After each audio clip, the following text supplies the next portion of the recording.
Three, Three, two, two. one. Every time.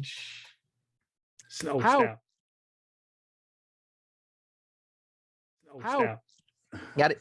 Got How it. is everyone doing this fine Monday morning? Yes, Monday morning. We are recording this episode 50. What's up? Morning? 54. Okay, morning, Monday Evening, good evening. afternoon, good evening, and good You night. you don't know what time it is, people, but then we do. But yeah, we are recording episode 54 of season 2 of PS Comics I Love You podcast. Because someone was a little bit drunk the other day and was feeling it still the day after, right? And so I'm one of your hosts of this amazing podcast, the I can't say number one. I want to say number one broadcast, number one comic podcast in the valley, but we have yet to have that title yet. But I am one of your hosts, J.R. Cabacungan, aka the Dark King, and to my left, right, bottom, above me, below me is my compatriot, my compadre, a good friend and host, the one, the only, The Voice of Reason at Voice of Reason 23. I'm Kevin Pillow, and welcome to, as JR said, PS Comics I Love You. And we are here to talk about all things comic books, comic book stores, movies, music, video games, just pop culture in general, my friends. And thank you so much for those who have been listening to us religiously for now 54 consecutive weeks with a bunch of bonus episodes in between. We've got another one coming at you right now. Don't forget, you can click somewhere around here. Yep. You can click on a video if you're watching the video link. If you're not, if you're listening to us, scroll up a little bit on wherever podcast device you're using and check out our bonus episode on What If. We talk about the first episode with what if Captain Carter became the first Avenger. And what a great first episode. By the way, I did go back and rewatch it a third time. I think it was technically the fourth time. And I cannot get over the artwork. I love the animation. Really, really cool style.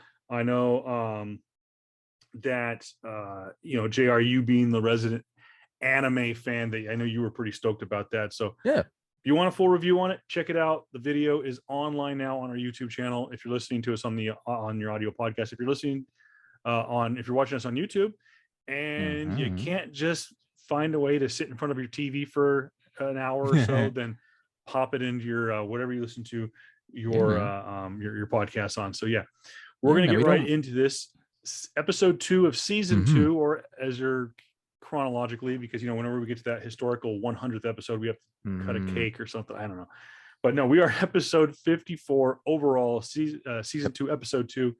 And we've got some news and notes. And the main topic, we're going to talk about some local comic book news, but we'll get to that in just a short bit. However, I do want to throw this out here. One more thing about What If. The internet really kind of buzzing this week about Disney's What If, Marvel Studios What If episode 2, because this week's episode is what if T'Challa became Star-Lord. And as far as I know, this is the final project that Chadwick Boseman worked on with Marvel Studios. I know he did other movies he had in the can, including one of them. I think he was nominated for a Golden Globe, which was I think it was his Vietnam War movie. We are coming up. If we're not at it, we're coming up on the 1-year anniversary of the passing of Chadwick Boseman. Of course, he is our King T'Challa. And I do know that there is some leaked footage for Black Panther, Wakanda Forever, that has hinted at possibly how they're going to handle the death of T'Challa in the Marvel Cinematic Universe. So we'll talk about it as it becomes available. And of course, as we record this, the premiere in Los Angeles is going down for Shang Chi and the Legend of the Ten Rings. So we're getting excited. It's about 2 weeks away. No premiere access. This is strictly in the theaters. So if you want to go see it, you're going to go buy your ticket. Same thing with the Eternals. Yeah, we will definitely have thoughts about that being theaters only in just a little bit, guys. But yeah, just heading straight into the trailers, news and notes, trailers and things, a couple of things. Real quick, I got a trailer thing for you. Before we get into trailers, I think this is a perfect way to start off our trailer section of our show. Sure. Is, as kids, when we were little, we had to wait to go and see it in the theater. There were no trailers. They had they call it a TV spot. that you would see during the NBA Finals, during the Major League Baseball All-Star Game, during the Super Bowl. They would have TV spots there. To see a trailer, to see a full-length trailer, you had to go see it at the theater, or you bought the VHS and you got to see the trailer. Like you bought Lion King, you got to see the trailer for Aladdin that was coming out the following summer. Real quick, it started off actually as a funny meme. It was a fake meme, as most of them are, but it was a fake meme that said, it was a fake quote from Kevin Feige that hinted at Kevin Feige was not going to release a trailer for Spider-Man No Way Home. That's right. By the way, if you're listening to us and you fell for that, it was fake. It was people, but the reason it caught steam was, Jared, I posed this question to you based completely on the rumors that we have heard about Spider-Man No Way Home. Would you even want to see a trailer for that movie? That movie could arguably be the most anticipated movie in Phase 4 is No Way Home. Would you even want to see a trailer for that movie? Honestly, it depends. It's like one of those things where, like, I forgot which movie it was. I think it was Deadpool, where Deadpool had it was either for 1 or for 2, where there was many times where Deadpool, where Ryan Reynolds,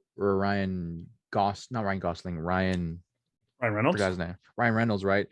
Was in his Deadpool costume, and he would say nothing about the actual movie, and he would just do dumb shit, right? Yeah, like the scenes were like, he was like, oh, we had CG stuff, but oh wait, I'm just gonna play with toys and stuff, right? It was Deadpool 2.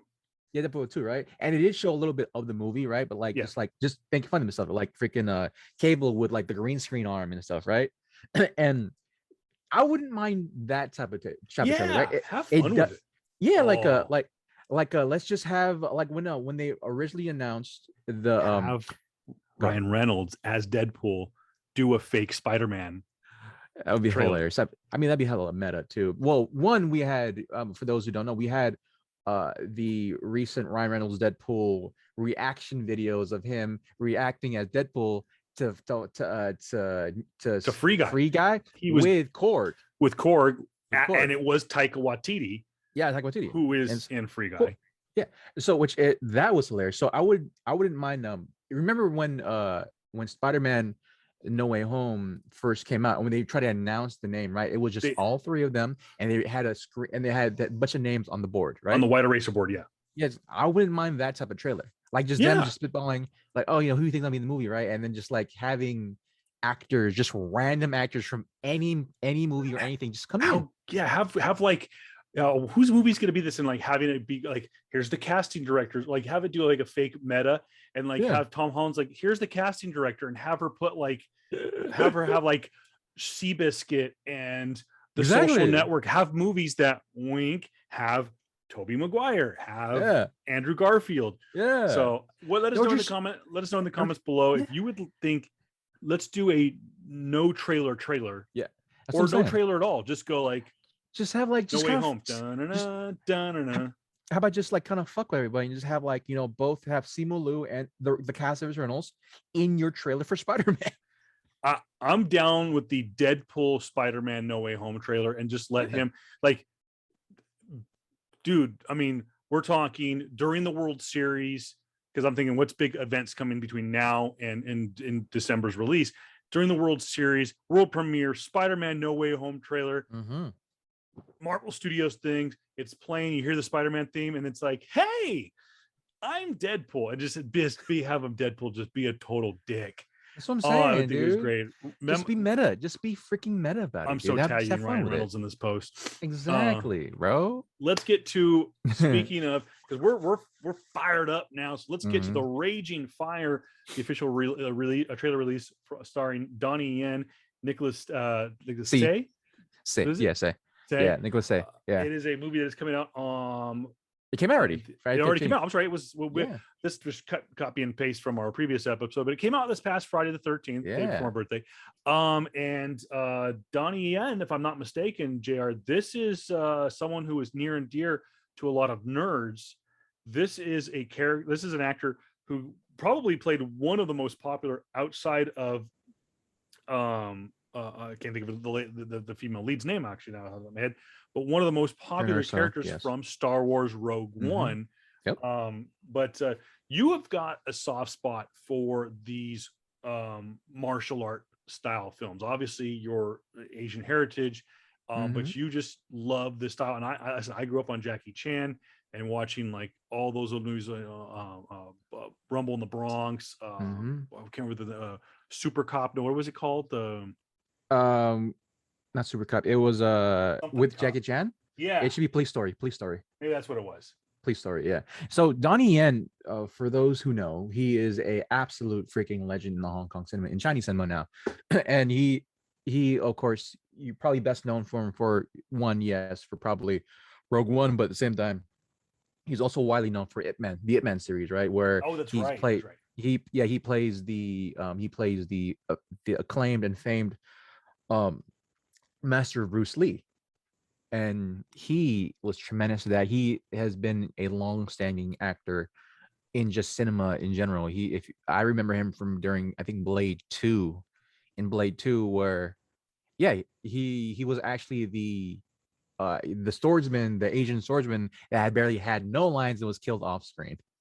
I remember him from that back in like 2005 or something like that, man. So I'm so happy to see him. Nicholas Season as well, man. These guys are legends, bro. These are legends.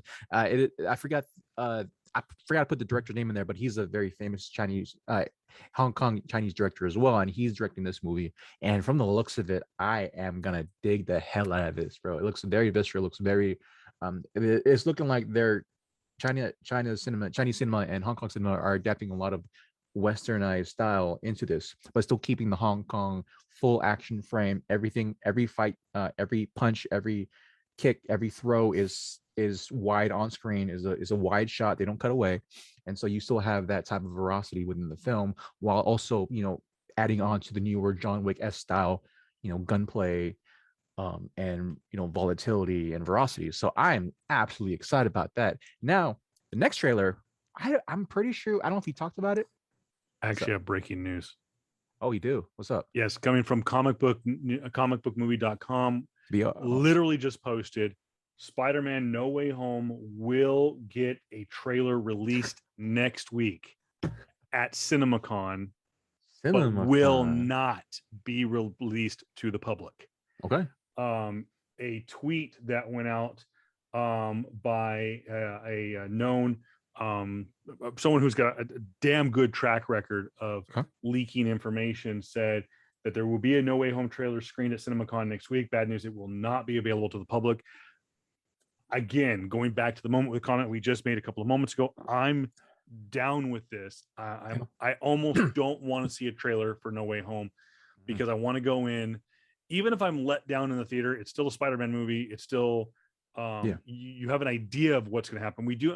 We have to assume, we know for a fact that Alfred Molina and Jamie Foxx are in this movie. Yep. So why have two villains plucked from the Amazing Spider-Verse and the Raimi-verse and not have the original, the original Spider-Man? So, but moving along, again, comments below. Let us know what you think about trailer, no trailer for Spider-Man No Way Home. Actually, great segue from. Oh, I see what you did there. It's Deadpool 3. I'm just kidding. Oh God, I hope so. But yeah, filming next year, supposedly. Oh, that'd be nice though. But also another villain turned hero from the Spider-Verse. From the Spider-Verse is Venom 2. I'm pretty sure we talked about it. I don't know if we. I'm pretty sure we talked about it last week, but then we, for those who know, we had to cut and recut. We had to cut about it. Shoot. But there was a trailer earlier this year that did come out, and there was a lot of cool stuff that we talked about. They didn't really show anything of one of the titular characters. Yes. And of course, JR is talking about Venom 2. Let there be Carnage. Yep. And we did not get to see Carnage in the previous trailer. And oh, did we see him in trailer number 2? And Woody Harrelson is a full-on psychopath. Yep. Is there a guy, having seen, I have not seen Venom 1. I just haven't got around to doing it. I know I think I can get it on someone. I think I want to say for Amazon Prime has it streaming. I think I'm not 100% sure. So it's right there for me to view, and I just because it's one of those movies. Motivated. It's not. There's no motivation because there's no connection. It's not connected to the Amazing Verse. It's not connected to the MCU yet. I know they're setting up the Enoch or the Sonok or whatever the hell they want to call their Spider-Man Sony verse, or I don't know. They got some kind of stupid acronym, but there's no motivation, right, Jared? There's no motivation for me to watch Venom, but these movies look kind of fun. I mean, for it starts Tom Hardy, Woody Harrelson releases theaters in this fall, and I'm pretty sure I've made my thoughts known of this particular series. Venom is pretty near and dear to my heart. I've picked up the series again with the current Venom run. Well, actually, now the Venom run is ended by my boy. Oh my gosh, I forgot his name, dude. He's done with the current Venom run for the comic books. Donnie Cates. Donnie Cates, yes, DC. Your man crush. Yeah, absolutely. I forgot his name right now though. But yeah, I picked that Donnie, up. don't hold it against us.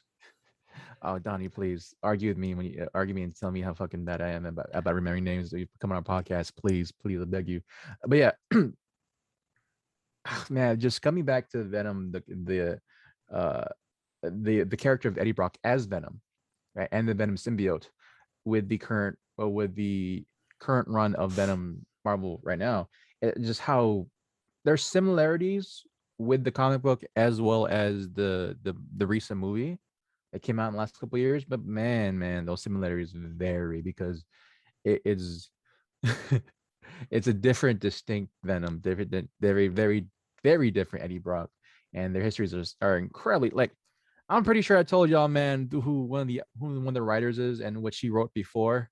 And I think she wrote 50 Shades of Grey or something like that, dude. Was one of the co-writers or something like that. We're just like, I kind of say it's not one of the. I was to say, I think we talked about that before. Like that was one of the reasons we weren't full on with this. Yeah, and Venom the movie has been critically panned, and some people are gonna say, well, if you're a fan of the comics, you'll be a fan of the movie. Well, here's to that. But I will give it a chance. I will definitely give it a chance. I feel like Sony is banking on this movie to hopefully garner some attention, and I'm also hoping that it is positive and will create some sort of like positivity towards the Sony side of Marvel, because yes, your boy still has three first appearances of Null, so here's hoping that fucking thing blows up hopefully soon. But yeah, man, it's definitely wait and see. I will definitely check out the movie when it comes out this fall. And oh gosh, man, if Woody Harrelson can somehow pull what was that one movie he did early in his career, something Born Psychos, some of that. American. Oh my gosh, American Born Psychos. No, it's. I'm gonna look it up now. Yeah, but like that role, that type of Woody Harrelson, right? Because I'm pretty sure a lot of people thought of that Woody Harrelson when they thought of Carnage. Yeah, American Boy Psychos. American Boy Psychos. Yeah. Or no, something. It's Natural Born Killers. Natural Born Killers. Sorry, not Psychos. Yeah, Natural Born Killers. The people are thinking of that Woody Harrelson, right? Which is a great thing. I personally wanted the guy from Shield. Not Chickless? Not Chickless, but his one of his partners that betrayed him. Oh, I'd have to. Yeah, he was in a bunch of other movies too, man. He had this crazy hair, and I'm pretty sure if you saw his face, you see him different movies. He was also in Hateful Eight. Oh, yeah. See, I forgot the man's name, but yeah. Well, either way, Jared, I mean, I was talking actually to my dad, who's he's become kind of a cinephile. The few last few years. I mean, he kind of really has broadened his horizons. This is a man who just would put on, John Wayne movies on repeat. I mean, he's watched, I can't think of the name, The American President, with the Michael Douglas movie with Annette Bening. Those kind of movies on repeat. Now he's broadened his horizons a little bit. And matter of fact, one of his favorite movies that's come out in the last few years is Deadpool and Guardians of the Galaxy. And we were talking about the other day. We didn't want to talk about Carnage, but he saw something with Woody Harrelson, and he goes, "Is Woody Harrelson probably one of the best actors out there?" And I was like, "Yeah, the guy has so much range. You saw Woody in um playing the character Woody in Cheers back in the 1980s, which is still one of my all-time favorite TV shows. And he was so great at it because he played this dimwit so well. And then you turn around and he plays Larry Flint, and then he's in Natural Born Killers, and then you see him basically play himself in Zombieland.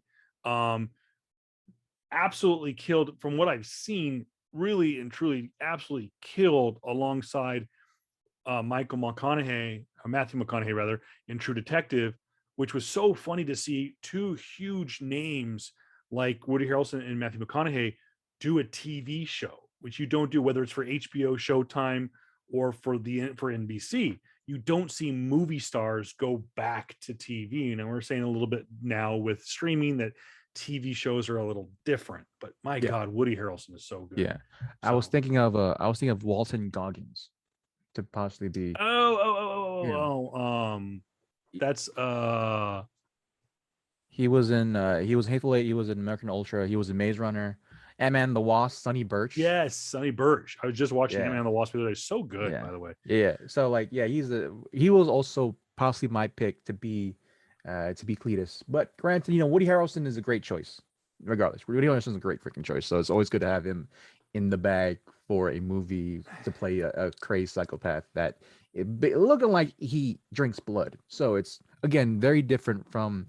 It's looking like it's gonna be very different from the original, incarnations of or the original history of Venom and Carnage. So, but other than that, man, I'm happy. Here's hoping my first print or the second. I have first print 9.6 Amazing Spider-Man 561, which is first cover appearance of Carnage. So, yeah. I have first appearance of Venom. Real quick, Fuck before you. before we segue into the next trailer we're going to talk about, I do want to put this out there, JR. I sent you a link. We haven't posted anything about it because we couldn't get a super clear enough picture. So we'll wait for something official to come out. But a leaked image from the set of Marvel Studios' Moon Knight has come out there. That's right. We get to see our first look at Oscar Isaac's version of Moon Knight. Very current run Moon Knight. Yeah, very very current run. It very much looked like I forgot the artist's name.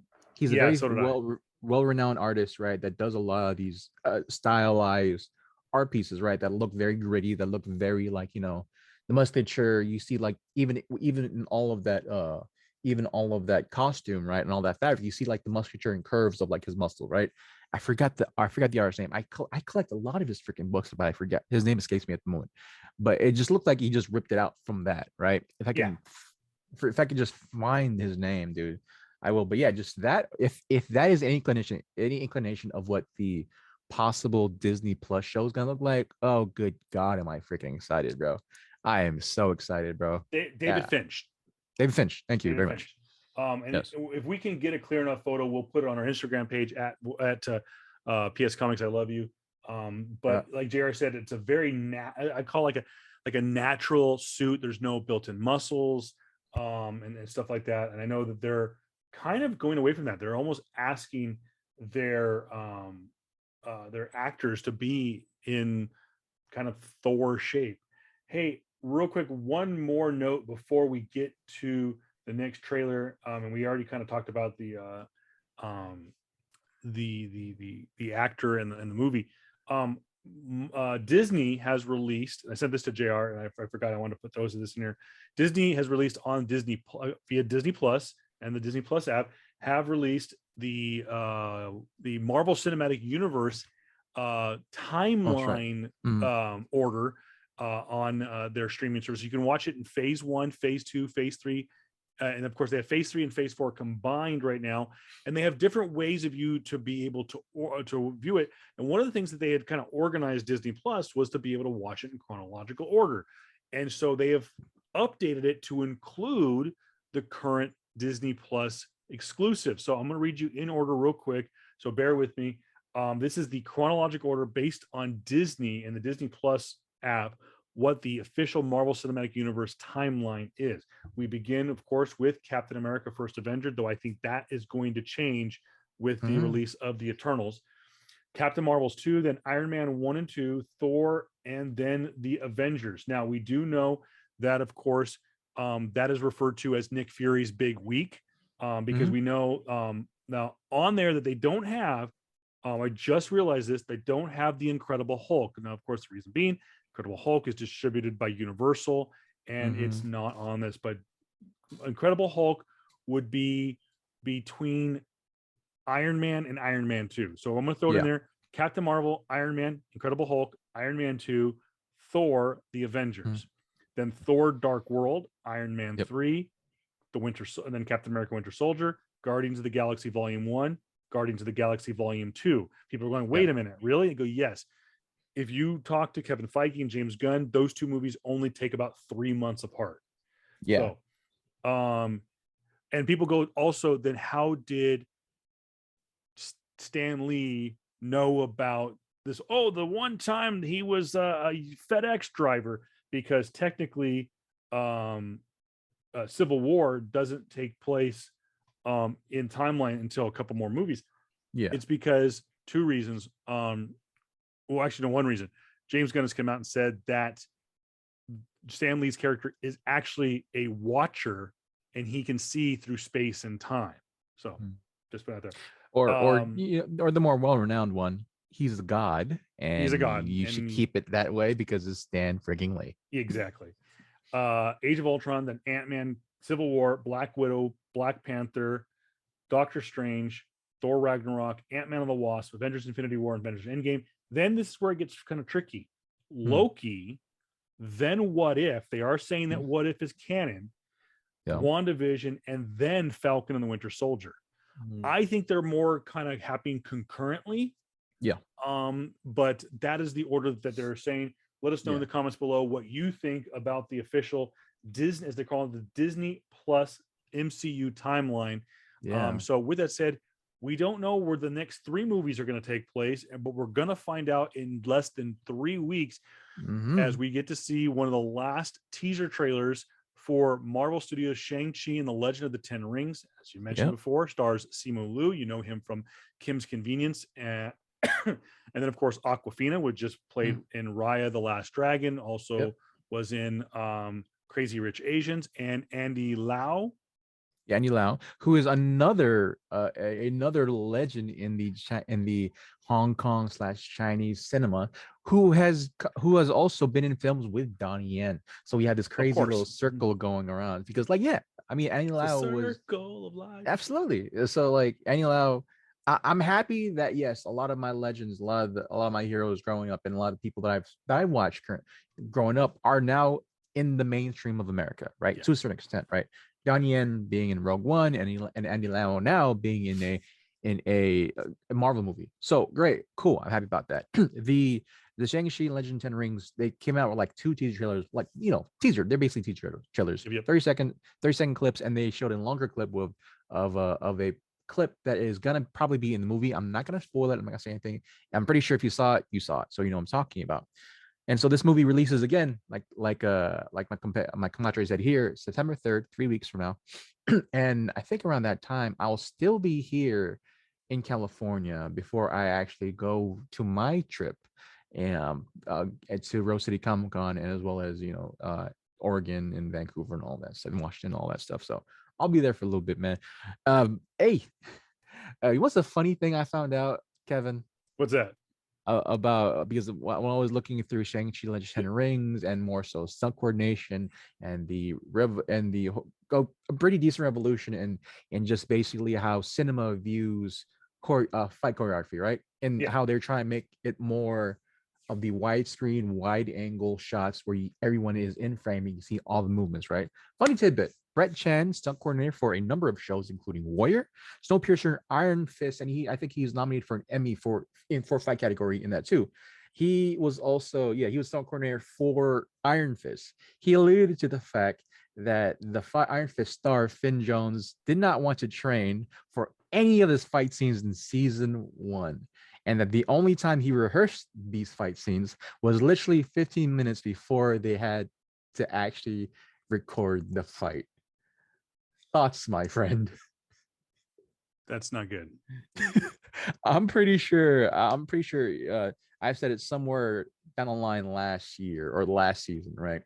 Where I said, like, dude, the fight scenes in Iron Fist are trash, absolute trash. Like, I don't know how you're supposed to represent some level of Asian culture. Granted, Danny Rand is, you're the prototypical white boy going that goes into an Asian community, Asian culture, learns their martial arts and becomes better than the people who've trained in martial arts for years upon years upon years. And that's a typical story. But now hearing this stuff, I'm like, yeah, that sounds about right. Because dude, he was so fucking stiff in the first season and all those fight scenes. I'm like, bro, he was trash, man. He was trash. Brett Chen, he has made some comments by saying like he didn't want to train. Like, throw me a bone. Throw me a bone. He even alluded to the fact that that Finn Jones, his co-star, Jessica Henwick, played amazingly. She was awesome in that. Awesome, I gotta say. Comparison, Jessica Henwick had zero martial arts experience as well, but at least trained for 4 hours every single day. And that's the reason why her fight scenes were probably the best looking in the show. Granted, of course, in season 2 and even in Defenders, the fight scenes were better because they kind of masked him behind other better coordinated, better fighters. I mean, like, come on, you're not gonna outfight freaking Daredevil. No. You're not gonna look better than him, but it's good to it's really good to push him behind the scenes and stuff. He's the actor Finn Jones has made it known that, oh yeah, the reason why I did that is because my schedule was so tight. I don't know about that, bro. Like, you weren't I saw your schedule, or I seen your things you've done afterwards. And granted, the only thing you had to do was get into shape, and even in that sense too, like, your shape wasn't even in the level of where we would view actors in that time frame of MCU. Like, John Burton know how to get in shape. The actor who played Daredevil, I forgot his name. His name is Charlie Cox too. Charlie Great Cox. That man got in some massive freaking and he shape. is a huge comic book fan. Exactly. And just he is itching to get back into the universe and play Daredevil. And of course, allegedly he might appear in No Way Home. And by the way, I'm watching season 3 of Daredevil right now, and probably not their better one, but still it's arguably the best show that I'd say. Jessica, from a series standpoint, as much as I love the Punisher, I think that Daredevil and Jessica Jones were probably they're definitely better rounded out characters at this point of the thing. But going back to that, like, even I forgot the other actor who played opposite of Finn Jones, but I think his name was Ward. I think Ward. Yeah, he came in better shape. He came in better shape, and because he had to do some stuff at the end of season 2. Of course, it was alluded to that possibly there was going to be more to Iron Fist and those characters in Iron Fist season 3, but they're obviously it is all to naught. So but yeah, it definitely showed, and I having gone back and watched, it's called Iron Fist again, and Jessica Henwick was so good in both that and the Defenders, and I look forward to her coming back, hopefully continuing. Here's hoping, man. But anyways, going back onto Shang-Chi Legend 10 Rings again, guys, it releases September 3rd in theaters. No, there won't be any premiere access. There won't be any other streaming services that go ahead. But yes, JR is correct. It will not be on premiere access. However, Disney has come out and said that a digital release and a release onto free Disney Plus will take place 45 days after the theatrical release, 45. That's almost half the time that a normal when we were, again, going back in my day, I just turned 40 this past week, and I can remember as a kid when you would go see a movie in the theaters, like say, for example, like a Disney movie, you'd go see The Lion King and it came out in June or July or whatever it was. You didn't see that on VHS until probably around Christmas time, November or December. So yeah, maybe about 3-4 months. But there were times, like I remember Deadpool 1 came out in theaters on St. Patty's, or I'm sorry, not St. Patty's Day. Come on, Kevin. It was Valentine's Day. Valentine's, it was on Valentine's Day. But didn't come out on Blu-ray until September. It came out on digital in August. So you're talking about February, March, April, May, June, July, August. I mean, 5-6 months, almost 7 months away. Now you're talking about, okay, what's it called? Like Mulan last year. Mulan came out I think in early September, Disney Premier Access, and it didn't hit free Disney Plus until early December. Same thing. We're probably just about a month or so away from Black Widow being free on Disney Plus. Of course, it's still Premier Access right now, and of course, you can also buy it on most digital platforms. But yeah, Shang-Chi and the Legend of the Ten Rings, 45 days from theatrical release, it will be available for free on Disney Plus, as long as you're a subscriber. But yeah, man. Yeah, and they said the same thing's gonna be for the Eternals. So but how do you feel about that, considering in the sphere of what has happened with one of their other prominent stars, which does tie into our next topic? But I think it's a happy medium, JR, because think about this. You don't see movies like, okay, I was just watching, there's a series on Netflix called The Movies That Made Us. And they just did one about Forrest Gump and how Forrest Gump almost didn't get made. And then when it came out, it caught fire and it was out for months or for weeks and weeks and weeks and months and months and months. Same thing with movies like Home Alone. Home Alone came out around about November, December of like 92-ish or something like that. And it went on like they say like an 8-week run after the holidays.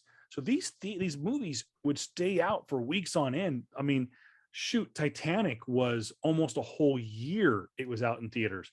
Endgame, which has been one of the more last big epic movies. I mean, shoot, it got released in May and it was out on digital probably by the end of the summer.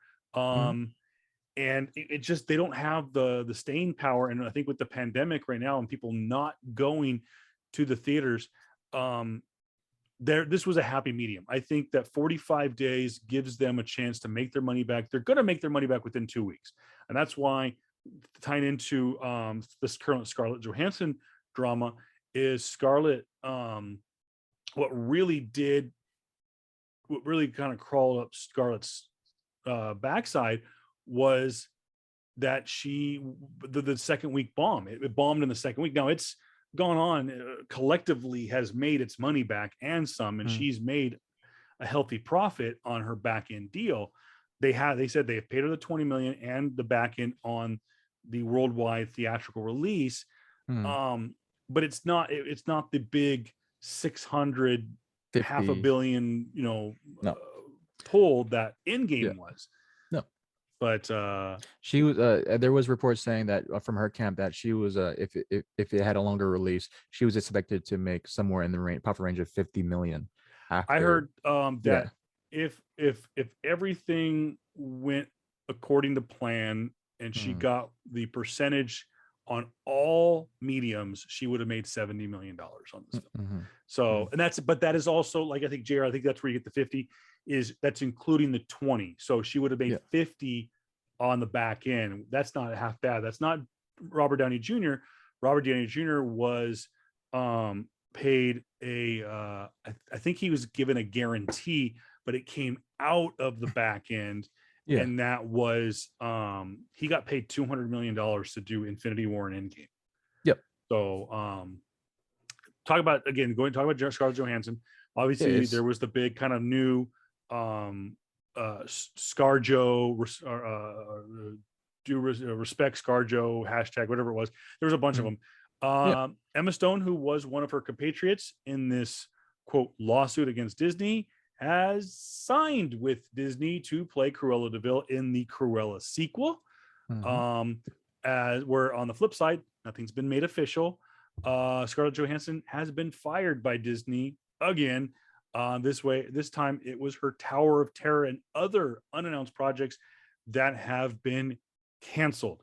Yeah. Now, They for me, they just were cutting ties regardless. And for me, yeah, just say it's a very fucking petty move regardless, because you're talking about, because the screenwriter who was gonna be doing Tower of Terror is the same screenwriter did like three, or like did Toy Story 4, did Inside Out, did a bunch of other movies for Disney. And rather than axing it, rather than, okay, cool, Scarlett, you're not gonna be attached to it, they just axed the whole freaking thing that was attached to your name. reason being, did you know why? Why? Other than Disney owning the IP of Tower of Terror, it was her movie. She actually found the script. She was set to executive produce this movie as well as star in it. This was not Scarlett, we got this thing. No, she brought the pitch to Disney, kind of like, for example, Marvel owns Blade. Yeah. Okay. But had no plans on doing a Blade movie. Mahershala Ali wins an Oscar, calls Kevin Feige and said, "Hey, you got a chance to meet?" Feige goes, "You just won an Oscar last night. Yeah, come on down to the lot." And Mahershala Ali goes, "Here's Blade," and they're like, "Yeah, done." That's what Scarlett did. She had this idea for Tower of Terror. You've got the ride, blah blah blah. Rock's doing Jungle Cruise. Eddie Murphy did Haunted Mansion. The thing about that though is that that's the, like, I don't understand these IP ideas when literally the IP is owned by Disney. That in that regard is kind of weird. Like, I understand in the aspects of like Mahershala Ali, because one, someone's gonna play Blade regardless. Yeah. Right. The IP isn't owned by the IP of Blade isn't owned by Mahershala Ali, the same way the IP of Tower isn't owned by Scarlett. But the idea and the script, yeah. But there has yet to be any concrete evidence for them to say, all right, cool, we're doing it. We've seen this deal done so many damn times. When I look at Ant-Man, the original script for Ant-Man, the original idea for Ant-Man was that Edgar Wright came to Marvel with a script, with an idea of the original Ant-Man. What did Marvel do? All right, motherfucker, you out, because we don't like your ideas. We'll give it to someone else. We'll have some relevancy of your script in the film to show that it was originally thematically technically a Edgar Wright film, but now your name is not attached to it because we have creative differences and we'll buy you out, blah blah blah blah blah. Well, he was not attached as the director. He full on got writing credit. He got paid big time. And the thing with Edgar Wright and Ant-Man was he started working on that. He was attached as director, but way before even the Marvel Cinematic Universe. This was back. He said he's been attached to doing Ant-Man since like 2000. Now, mind you, of course, Marvel Studios was established in 2007, 2008 with or 2006, and then of course Iron Man came out in 2008. But no, the Edgar Wright thing it was going to end poorly. And they gave him a writing credit, so he gets residuals on it, and he got paid. He basically got paid to direct a movie that he didn't direct. And the reason he didn't like it was he did not want to put Scott Lang in a connected universe, and that was the creative difference. He did not want to do the Marvel Cinematic Universe. But I think I like Edgar Wright. I think he's crazy. I think he's a very Tim Burton-esque creativity writer and director. So maybe he'll come back one of these days, but I know he just doesn't do the big blockbuster things. No, but he doesn't. So just going back to Scarlett, man, it's just definitely it definitely, I'm pretty sure we've talked about it before, it definitely stinks of amateurism in the sense of Disney for me. Yeah. Right. Like, this is not a way to handle someone who has basically put her life on the line, blood, sweat, and tears for a franchise that she's dedicated over 10 years of her life to, up to this point. Like, you reward that type of loyalty as you should, in the same aspect of how the companies should see you. It's the same damn thing. And I understand. I've heard this argument of like, well, she still got paid $20 million, $50 million, whatever have you, right? She shouldn't complain about what she got paid. I actually heard this argument a while back, actually just recently. I'm an NBA guy, NBA fan, right? And I'm a big Laker fan. And one of my guys, right, last year was Dennis Schroeder. And Dennis Schroeder was given a contract from Lakers for $84 million for 4 years. He thought that he was worth a little bit more than that, right? Like I think I can wait a bit and see what I'm out and see what I'm marketed at in the market, right? And then up to that point, the free agency came about, and he only got a 1 year, $5 million deal from Boston, right? Yeah. Right. And some people right now are constantly just like, oh my gosh, I can't believe you didn't secure the bag, man. You thought you were worth more than that, blah blah blah, and then you only get paid 5 million. I've heard this argument by saying, like, well, she should be happy that he got any money at all. But here's the thing that we got to understand about our current situation in our profession, right? We will never be Dennis Schroeder. We will never be an NBA star. We will never be an NBA athlete. Nope. Or any type of like high professional athlete in their respective field. But we are all workers. Yeah. If you think what you are valued at, right, is a certain set number, right? But a boss or someone who is working a certain franchise or thing tells you, nah, you're not worth that much. You're actually worth this much.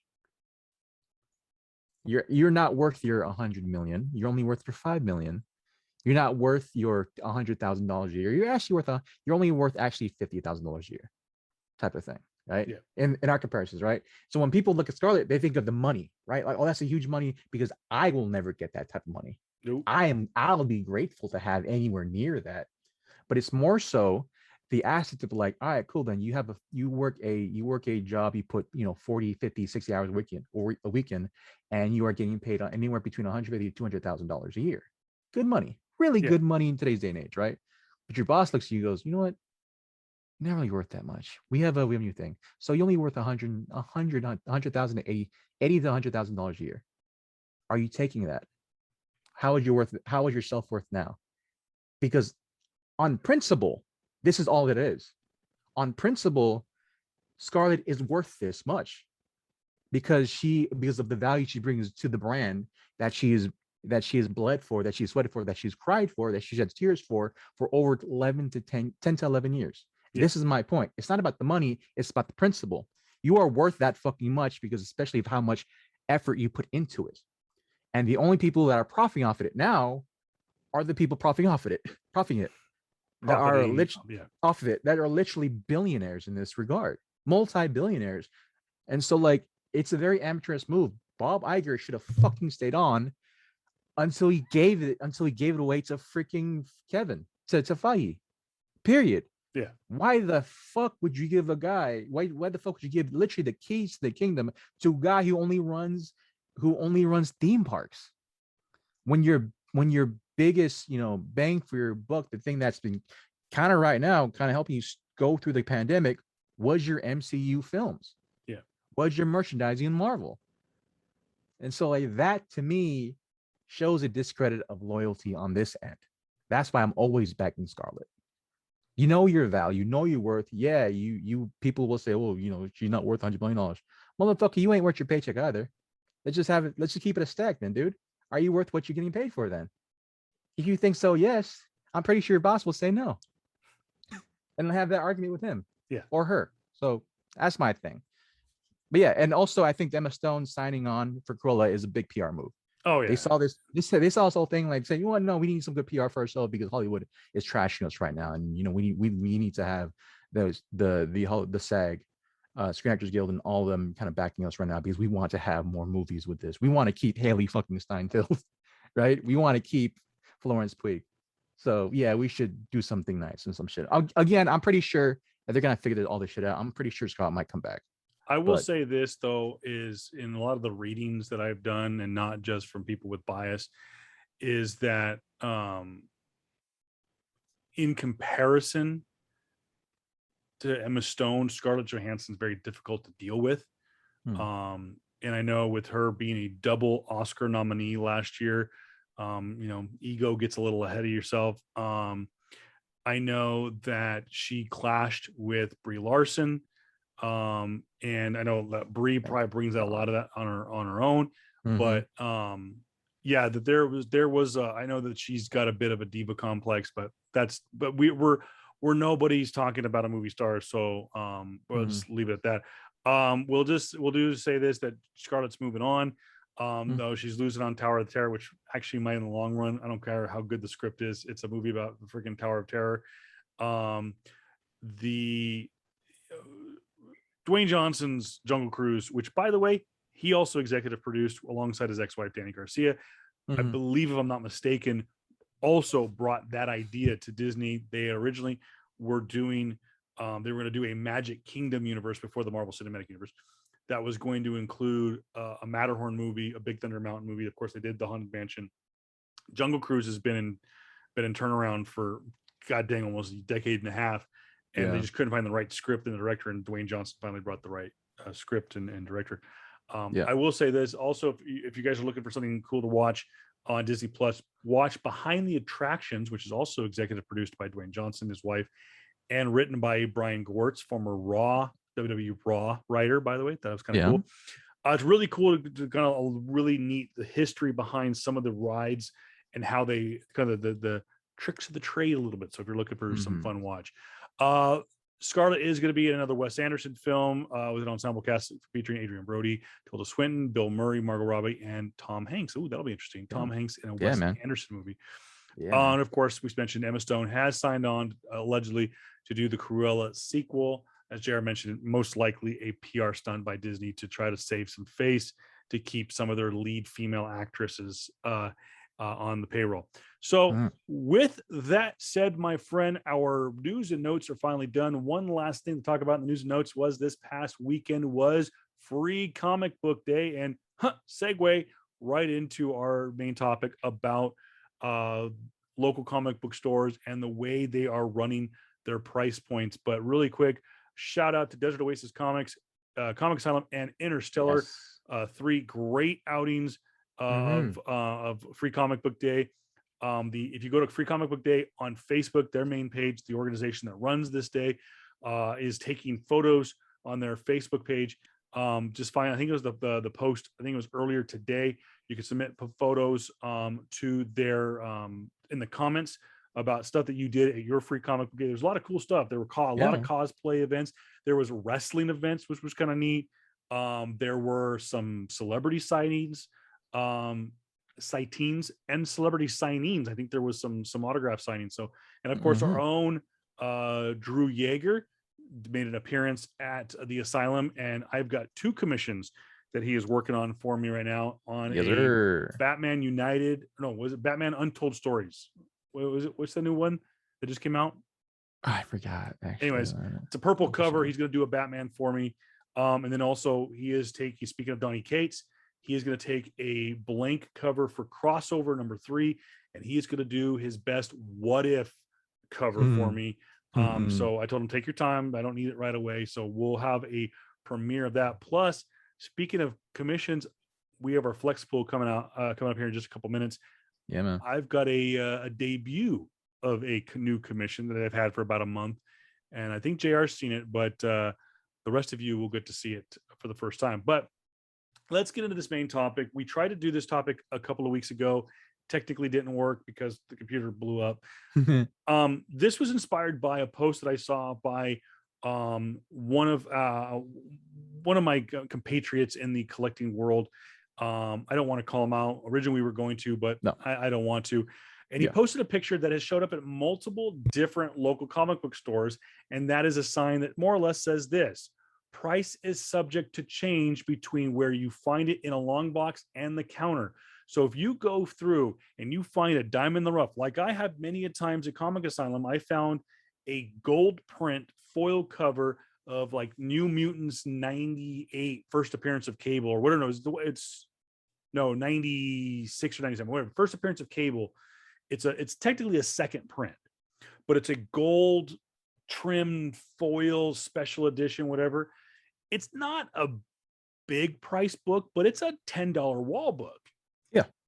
I got it for 25 cents because JaVale left it accidentally in the dollar bin on Black Friday, and I got it for 25 cents. And he was like, good for you, bro. You flipped some long boxes and you found some gems. And I've done that. I found a Death of book, which usually retails between 10 and 20 bucks. Got it for 25 cents. JR, and that's why JR and I are always there on Black Friday early. But they stand by their mistakes. I'm using finger quotes if you're watching the YouTube video. But some of these stores are going like, oh, dude, you found Mighty Thor #1, Jason Aaron, first appearance of Jane Foster as Thor. Yeah, no, I'm not selling that for $1. It's gonna be $50. And then all of a sudden it ends up CGC'd on the wall, and now it's $300 or whatever. But yeah, there are local comic book stores, JR, that are doing this, and some of them have gotten called out on it, and they felt the backlash and they've backed off. But where, I guess, like, where is the line drawn in this crazy COVID pandemic comic book market of prices that are so volatile? And I'll give you an example, guys. Is my Amazing Spider-Man #129. Now I'm assuming it's going to be come back as a graded 7.0. If that be the case, it is currently valued today at $2,500. Okay, tomorrow, and I've seen this happen of JR over the last like 4 weeks, is that book could drop as low as $1,000. So a $1,500 swing overnight. Reason being, people are, because the way the market is based on anything else, is how it's based on, like you were mentioning, that the NBA player, how much he's going to get paid. It's all based on market value. Hey, I'm a point guard that has this kind of stats. I've been in the league this long. I've done this. Okay, who else is doing that? Oh, Chris Paul's doing that over at Phoenix, and he just got paid $50 million. Well, shit, I got to get paid at least 45. You know, it's stuff like that. Or give me 55. I got to outpay him. I got to get paid more than him. It's the same thing with quarterbacks in the NFL every single year. Yeah. With comic books every single day. It's all about who's willing to pay it. Shows up on eBay, guy listed for $1,000. Well, crap, I want to get that first appearance of Punisher. I'm gonna grab it for $1,000. Okay, he's gonna put another one out. Well, shoot, I can get $1,500 for it. Puts it up for $1,500. I want to grab it. Buy now for $2,000. Mine. And it's just like anything else. This market's gonna explode. But these guys are taking advantage in the store of finding raw books in the wild that they had no idea. And I think some of the biggest things that we're seeing, JR, is because, especially with movies getting picked up, and like a Moon Knight, you know, we see the way our Oscar Isaac is dressed as Moon Knight. What's to say that those David Finch Moon Knight books, which are probably sitting in a lot of dollar bins, because let's face it, 3-4 years ago, 5 years ago, Moon Knight was a decent seller. It's not flying off the shelf like Somebody's Killing the Children, or Ice Cream Man, or an Avengers book, or a Venom, or a Batman. It was definitely Moon Knight back then, man. Definitely wasn't. It was any niche. It wasn't. Yeah, it was. It wasn't anywhere near any of the top earners of the Marvel comic books, right? It wasn't Champions. It wasn't Amazing Spider-Man. It wasn't the books, right? And so, like, I get that point, man. It's just, for those who have watched us religiously, and we thank you very much for continually watching us. You know my point in this. I'm always gonna back the LCSs. Period. Like, because of the simple fact that I know what goes through a collector's head. They're doing the exact same thing I'm doing. I understand that, but the context for this is that I know the mom and pop shops. I'm gonna be there again. I'm gonna be there every single week. I'm gonna interact with them. They know me by name, right? And the volatility of this fucking market in 2020 with the 2020 vision, man, is that it's just very much that we have these books just going crazy. How many freaking times have I talked to either Chick from Comic Asylum, or when Adrian was around, when he was still doing Interstellar, or even freaking or not shoot, what's his name, dude? Not from oh my god, I forgot both their names. Not Sid, but the other one. Gosh dang, I think his name is Steven. George. Oh, George from Desert Oasis. Yeah, Desert Oasis, right? How many times I've talked to them, and randomly people come and saying, "Hey, you have any? I hear that this book's getting really hot. Do you have any more Something Killing Children #1?" 4 months, like 4 months into COVID, and the book went from a $20 book to a $150 to $200 book. Oh yeah, you have that? I don't, I want to pay, regular price for it because I'm just a regular fan. Like, bro, we know what you're doing. No. We know exactly what you're freaking doing. People who have spoken specifically about certain books that are hot on the market, we know what you're doing because we've done it too. We've had that same thought too. The context of this is that I know the people who work at these shops. That's And always been my biggest problem, man. Like I see these cats, bro, that come around, dude, all so many freaking times that go to these LCSs they're all about, oh yeah, I want to promote the low comic book stuff. I want to promote locals. I want to help out locals. But hey, I see that you have this pop or this figure or this, right, that is market value right now, but can I pay less than market value? Or can I pay less than what you bought it for? I'm like, what the fuck are you talking about, my guy?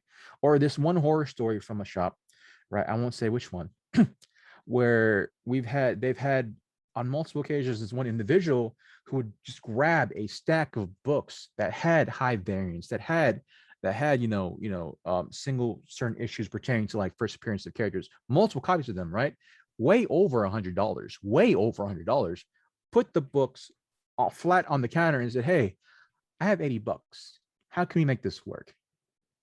I don't want to leave. I want to leave all these books. I have $80 on new comic book day.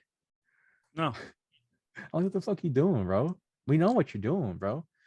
So like for me, I understand this mentality of minimizing your costs while maximizing your profits, right? Min-maxing. buy low, sell high. Yeah, Salesmanship 101. Yeah, I get it, understandably so, right? And there's this fucking horrid mentality of us being, one, consumerists and being Americans, to totally be honest with you, where we want to just look out for us, but look out for number one while still having the guise of wanting to be friendly with the people we're screwing. Well put. Right. And so it's complete fucking bullshit, bro. I've seen it so many goddamn times and like I'm kind of sick of it. But I get this mentality. I understand the mentality. These are the same people that go to freaking the conventions and they scour through long boxes and are so pissed off at the market value prices that they themselves are gonna price at market value or more than that. Like, bro, you want to buy a book at $5 because it's the first appearance of a certain character, but at the same time, you're gonna sell that book for $100, $200. I point back to fucking Naomi #1 when Michael Bendis first came onto DC, made his own character, and people has just overblown that book to the point where a 9.8 of that book sold for like $700, $800. And everybody scoured every LCS for that book. And once the LCS found out, and instead of making a $5 book, they made it a $6 to $7 to $10 book, people threw a bitch fit. They threw a bitch fit. Like, how dare you price this at this much, even though I'm going to price it at $100? Like, bro, stop. It's just for me, you have to understand the fact that the LCSs, even though they buy these books right at a wholesale price, sometimes with Marvel, right, with Diamond back in the day, because now since Marvel and DC are with fucking separate companies now, when Diamond, I think for DC and for Marvel, they get 50% off all books. So rather than them paying $3.99, $4 for every book, they pay $2. So was $100 books for $2 is what, $50? Rather than them paying no, not $50, $100, $200, right? Yeah. Because two times 100 is $200. So yeah. So rather than paying $400, they pay $200, right? Let's say 50 of those books get sold. Maybe they make their money back, maybe they don't. But now they have that huge stack of fucking books just fucking left on the side and never be picked up again.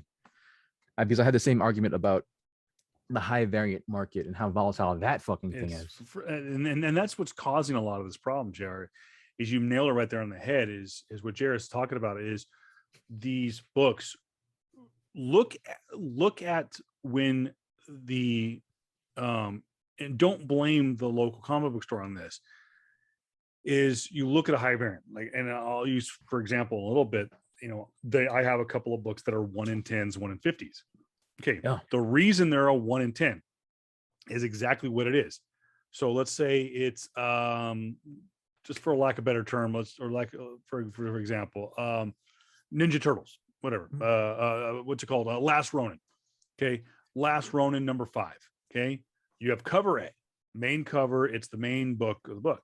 Okay, Last Ronin issue #5, cover A. Then there is a variant that's a 1 in 10. That means for every 10 books that Javel and Q buy, or Javel and Chick buy, so if they buy 10 books of Ronin, they're going to get this 1 in 10 book. If they buy 50, they're going to get this book. If they're going to get, what is that? That's a Something Killing Children #9, 1 for 50. 1 for 50, which means, which issue is it? #9. I bought this from Comic Asylum. We sent it in CGC. I forgot the price of it, but it wasn't, some people are, sorry to cut you off. I apologize. No, that's right. Yeah, but like when people think the 1 for 50, they think, oh, it's gonna be $50 price point. No, homie, they had to pay 50 copies of I think for this one, each image book. I don't know if they get such a high market of a. You hit your button. I apologize. My fault. You scuffed it. Yeah, I did. So but like JR said, is like, okay, that's a 50, 1 in 50. Okay, so JR mentioned this. Let's just say it's an image book, right? Yeah. No. So I was gonna say I went on a fucking long rant. So this is a 1 for 50 book, image book #9, and then that means I went to the store, Comic Asylum, and that I bought this, right? So when people think that, oh, it's the 1 for 50, that means it's $50. No, homie, you had to pay 50 copies just to get this one issue. So, and not only that, but like it isn't the same. It isn't the same. And they had to pay for that issue. Yeah, and they had to pay for this issue particularly. But not only that, but like when people think 1 for 50, they think, oh, it's $50 book. No, they had to pay $200 up the price, $200, right? But not only that, but the percentage isn't the same as DC and Marvel, where you think it's 50% off. No, this is an image book. Maybe they get 20 or 30%. Sometimes the other ones they get even lower than that. So let's just assume that an image book has a price point. The average comic book costs about $4 a cover. So throw the local comic book store.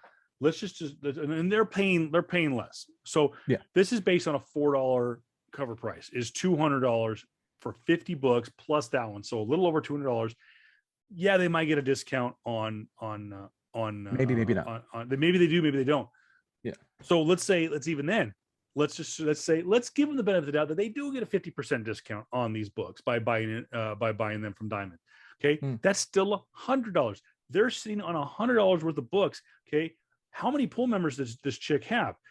Let's say she has 70 pool members. Okay, and Something Killing the Children, I know for a fact I don't collect it. That's 1 pool member. My wife doesn't collect it. That's 2. I know of at least another handful that do, because there's probably only about 10 or 12 collectors at the asylum that collect Something Killing the Children, because it is a very niche a book.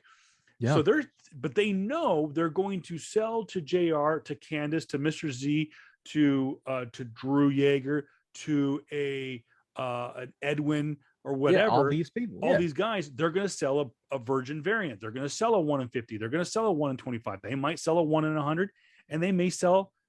I've only seen them do a 1 in 1,000 once. I think that was the Amazing Spider-Man #800, which they got wrecked on. Yeah, that was crazy too. And that's a little bit. But and you got to think too, a 1 in 50. Okay, so that means if they want a second print of that book that JR has there, they now have to buy 100 Something Killing the Children #9. Now, they have talked about the #1 selling book in a run, issue #1. Okay, the worst selling book in a run is #3 and beyond. You get a little drop off on 2, but if it's a good book, 2 might actually tick up. So to technically say, I think issue #2 is a higher seller, slightly over #1. But the worst selling book is 3, because if it's even an average book, it's going to drop off, because you're going to get those people that come in. So for JR to have a 1 in 50 #9, you've got yourself a hot book. But there's, again, like I said, I know for a fact that Chick probably has multiple of a 1 in 50 in that store, because she's had the 1 in 100. Yeah, and the crazy thing about that too is that, like, Yeah, like this is within the first year of Something Killing Children, right? And this is I think pre-pandemic, where Yeah. you can still be able, like I remember when one number one issue one of Something Killing Children, right? And 9.8 was going for like 150, 200 books, right? Usually the same, about the same usual price point for a number one issue one image comic that is a niche market. Now it's over the thousands, right? Because of how rare, all that blah stuff, blah blah blah. And so to go from 1 to 9 having one for 50, like people, specifically collectors, right, they look upon rarity, and I get that, and they don't want to pay, but they don't want to pay rarity price, but they expect to have rarity price profit, which that to me is complete freaking bullshit. You're screwing over tons of people, man. I was looking at another Instagram post of P Dots, right, just recently during his free comic book day, right? The amount of freaking excess this man has because of all the things because all of the covers that he's bought, right? I'm talking about your Venoms, your Captain Marvels, all that stuff, right? He was selling number ones in his backlog books for $1, and this man had at least like 300 copies of like Venom number ones. There were like 300 copies of this, that. He was just selling all those copies for one freaking dollar. And some people will say, oh my gosh, that's a great price. But for me, knowing the ins and out of how a comic book shop is run, fuck man, that's not a backlog. That's just a lot of excess. And you got to sell. You bought these comics for $2. Now we're trying to get rid of them because it's just taking space. Now you're selling for $1, and for a damn fact you're not getting your profit back. Yeah. And so the big reason for me for this whole thing is that, like, we know what you're coming in for, my guy. I understand that you're looking for those rare issues, right? And you're pissed off that your comic book the comic book store is taking it upon itself to say, hey, because of everything, because of the pandemic, because of what we're trying to do, to basically keep this fucking place staying afloat because we're in a pandemic, we could possibly look through stuff, right? I'm getting sick and tired. Also, I know it's a tangent. I'm getting sick and tired of these motherfuckers that post on Instagram or post on all these other social media sites of how they found a box, right, at a flea market, just an unopened box of comic books that so happened to be Ultimate Fallout #4, first appearance of Miles Morales, and you pay dirt cheap for it. Like, fuck out of here, bro. Get out of here with that bullshit, man. Like, you are very much the reason why a lot of LCSs are going under. Period. In the sense of, like, understandably so, collectors are here. Collectors are the ones that are really gonna, keep certain collectors are gonna be there to keep certain LCSs afloat. Understandably so, right? They're it's a weird dance of, they're the ones that are trying to help keep LCS stay afloat. But at the same time, who the fuck is gonna buy the other 50 of the regular number one? They're going to be in a dollar bin near you soon. And for the LCSs, right, for them to appease the collectors, right, we all know for a damn fact, if it was a regular collector and this was just a regular variant book, they would not pay $50 for this regular cover. Yeah. But now, since this cover now is worth $800 at 9.8, that's the highest price. Like, it is a weird type of. It is super weird. And like I said, on that side, I agree with the local comic book store, and I know that I've talked with a couple. I'm not gonna shame them or anything, but I had a talk with a couple of former pull list members at Comic Asylum that didn't like the approach by Chick and Javelle when it came to they're very heavy, and it's no secret. And I've told them too. It's like, you guys got to be really careful. And Javelle is like, I know, it's like walking on landmines. Yeah. You don't know where you have to be really careful with the variant market. I mean, it's so hot because there's so many artists out there. There was a couple of guys that used to collect there. They don't anymore, and they got sick and tired of the variant game. That all it was a rush for the variants. And they would want to get them, but they were overpriced according to them. But I looking back, and I know what they run a business. Chick and Javelle, need to make their money back. So when they buy, to get a 1 in 50, knowing they're going to sell it for 40, 50, 60 bucks, they know they're gonna have to buy $100 worth of books, and they're gonna unload those, and they're gonna make a little bit of profit, and they're gonna have to do this and sell some CGCs. And that's probably another reason why they CGC a lot. I know there are a growing number of fans, of collectors, that don't like CGC, and I'm still 50-50 on it. I like having the raw book. I like holding it, being able to open it. Yes, I have actually white gloved a book. But I like having that book. One of my favorite moments ever was when I opened up I had to rebag and board my Uncanny X-Men number 141. And I remember opening up and going, oh, it just smelled like a comic book store. It just had that. Anybody who's ever smelled what I smelled knows exactly what I'm talking about. I know JR knows what I'm talking about. Yeah. But so with JR's point is like with the 1 in 50s with the variants, I hate the variant game, but at the same time, I love some artwork. I love some artwork. So like in a perfect world, I'd like to see no more variants and just see artists get more opportunities at being an artist, and work inside books. But where I come from is, okay, Something Killing the Children number 9, 1 in 50. Chick and Javelle know what they have there. They know it's going to be a $50, $60 wall book or whatever it is. They're just going to go with those numbers for now. They know it's a wall book. It's going to get graded, or JR is going to send it for grading. Yada, yada, yada. The problem I have with is an example, a Moon Knight Marvel Now 2016 number 1 or number 2 that has been sitting in the dollar bin for 5 years. And you don't go like, hey, wait a minute. They just announced that Oscar Isaac is going to be Moon Knight. Moon Knight's coming to Disney Plus. It's going to be a huge show. And let's see, go back and look the last few movies. Oh crap. Look, Endgame just came out, and Hawkeye was switched to Ronin. And all of a sudden my Young Avengers number 1 started selling. Let's see. Oh crap. That Infinity War book that came out from 30 years ago, all of a sudden is up. First appearance of Scott Lang is up because Ant-Man is. They don't go like, duh.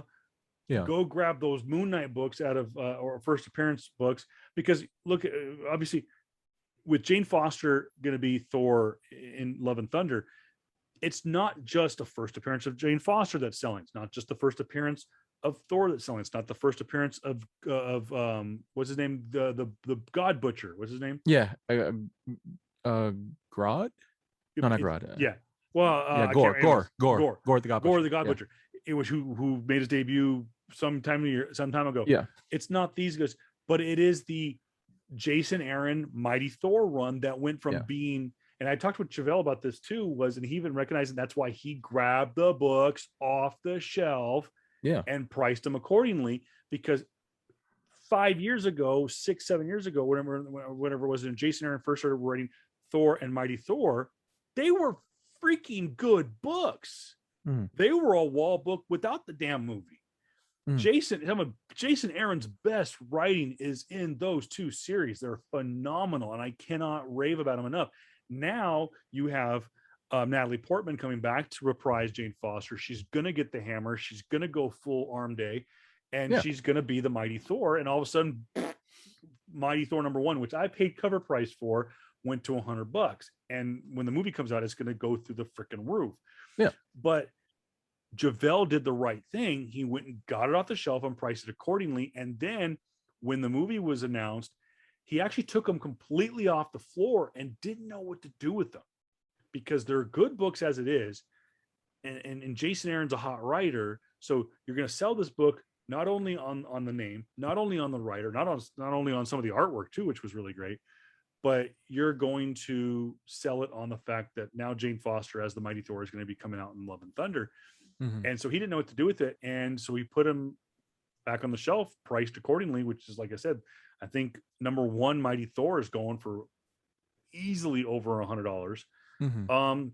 But there's guys out there that have no idea. I just think I recently saw a guy up in San Francisco say that he got a Mighty Thor number 1 for cover price, and no one said anything. So that's okay. But it's the guys where you go up and say, "Here, Mr. Comic Book Man, I want to buy this Thor number 1," and he goes, well, hell no, I ain't paying. I'm not selling this to you for $3.99.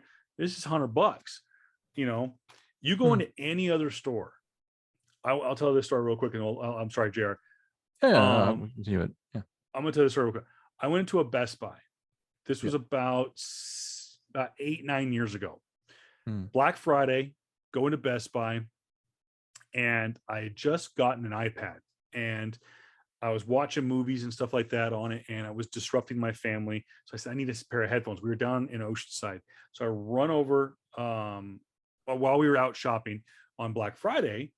I found a pair of Beats headphones, and they weren't on sale. They were just on the counter. Well, they had sat on the shelf. They were just these the one of the original Beats headphones Yeah. whatever, and they were on sale at one point for $69.99, but they're retailed for $129.99.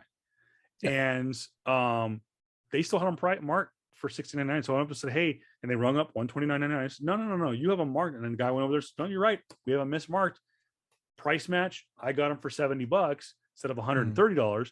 And there, I think a comic book store should have to honor prices the same way. If they make a mistake and don't know your merchandise, then you should have to do this. So if you mismatched and didn't mispriced and didn't have a Mighty Thor #1 priced at $100 and you sell it for cover, that's on you, bro. I agree to a certain extent, and it's the point where, like, ultimately, you know, I'm gonna talk. I agree to a certain extent, but ultimately, it's for me, right? The point is this: Best Buy, in that scenario, is a retailer, is a full-on freaking retailer. They won't lose any profit because they are one franchise brand off this huge conglomerate. Big difference from, you know, considering being compared to a mom and pop shop where everything fucking counts. Now, granted, yes, you're gonna have to. I think the biggest thing in this scenario is like, what is your relationship with the LCS? That's the biggest thing. What's your relationship with the LCS? Period. So in this regard, like, how much does Target get Beats by anyway? They're definitely not the overpriced $120 price point. They're definitely not the sale price of $70. They're probably incredibly much lesser, right? Considering the fact that it's probably wholesale and they're getting a huge number of it over across however many fucking stores there is in America or worldwide, right? You're gonna get a huge chunk out of it. So even in that sale, they still got profit off of that. I feel like a lot of mom and pop shops, right, and a lot of pricing match points in this points, right, are very much like flea market style esque, where you will have people that will change prices on you during that. You can price them correctly, but then again, I bring up this fucking argument where I've seen it so many damn times where people, they will go to different markets, right? They will bring up other markets, either eBay or what this person sold to them or that person sold to them, this other store sold to them, right? And they'll ask for like, hey, can you honor this price that was sold everywhere else, right?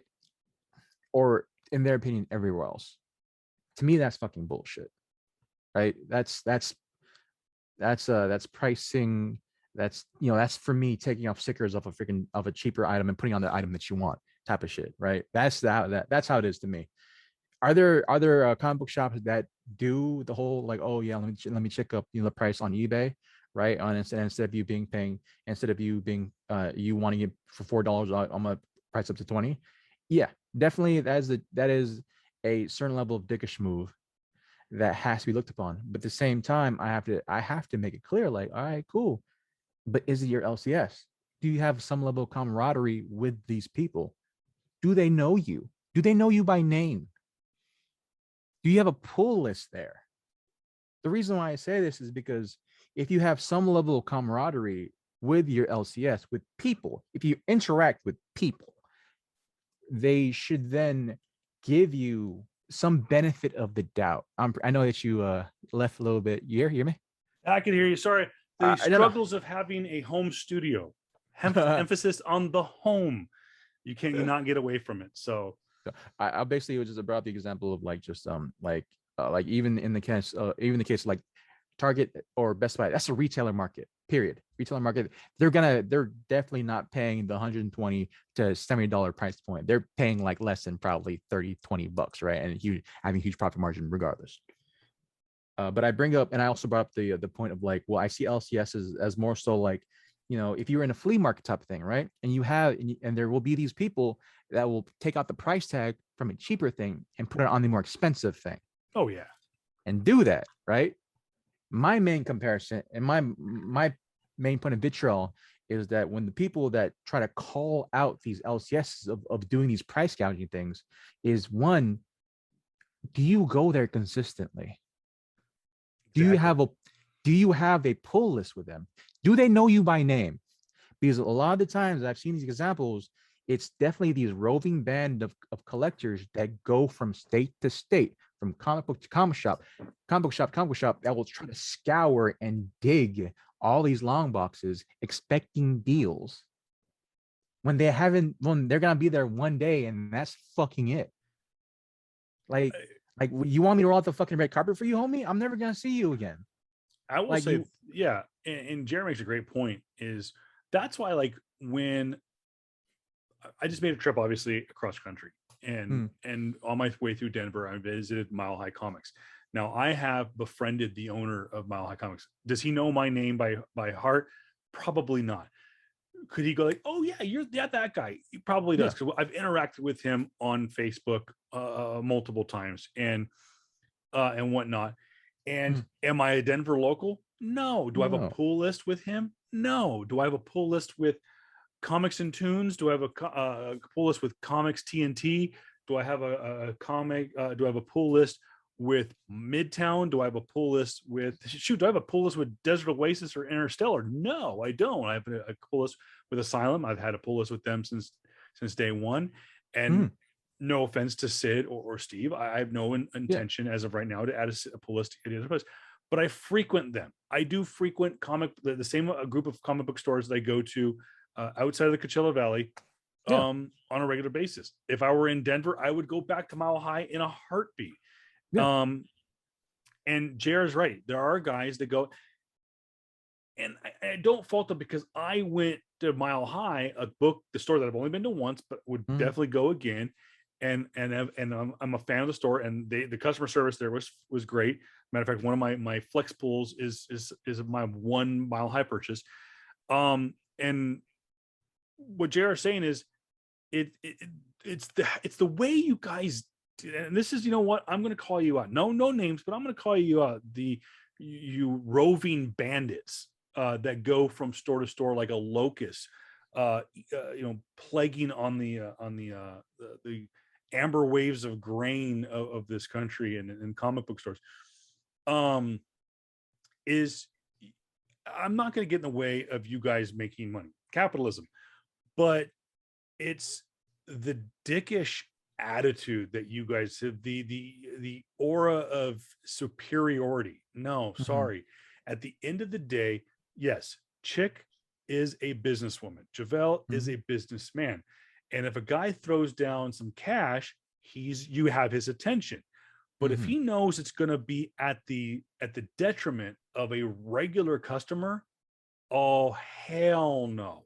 No, they won't do it.